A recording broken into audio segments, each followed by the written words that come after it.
Halo Sobat Unix alias Sonix, jumpa lagi di Cleartricks, Creative Learning Electrics. Di episode keempat Cleartricks ini, Minix akan membahas tentang kapasitor bank.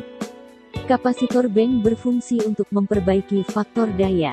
Perbaikan faktor daya adalah suatu usaha untuk mencapai sistem kelistrikan secara optimal khususnya untuk dunia industri.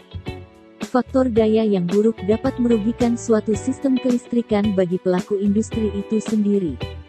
Faktor daya terdiri dari daya aktif dan daya reaktif. Kita dapat menganalogikan dengan segelas bir. Yang kita minum sebenarnya adalah cairan bir yang dianalogikan sebagai daya aktif.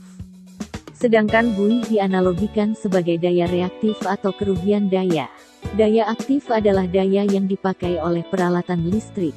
Sedangkan daya reaktif berasal dari arus balik yang timbul pada instalasi. Sebagai salah satu contoh, ketika pada sebuah industri memiliki daya listrik 200 kW, maka setidaknya dibutuhkan 12 step kapasitor dengan masing-masing 15 kVAR untuk mengoptimalkan daya aktif dari kapasitas daya yang tersedia.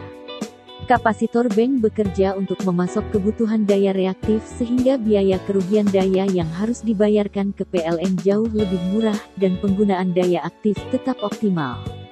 Dalam skala rumah tangga kecil, permasalahan faktor daya ini mungkin bisa diabaikan, sebab munculnya daya semu bisa dikatakan hampir tidak ada.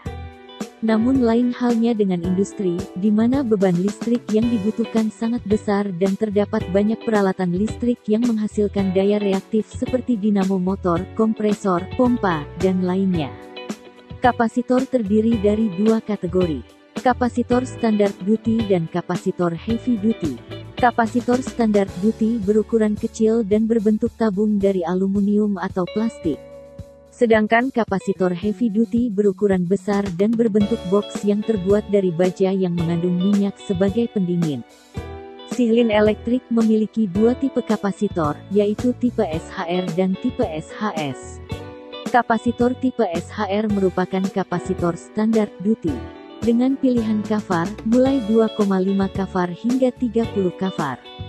Sedangkan kapasitor tipe SHS merupakan kapasitor heavy duty dengan pilihan besaran kVAR, mulai 5 kVAR hingga 75 kVAR. Demikian ulasan Minix tentang kapasitor bank. Sampai jumpa di Cleartricks episode berikutnya. Belanja jadi mudah, harga tetap murah.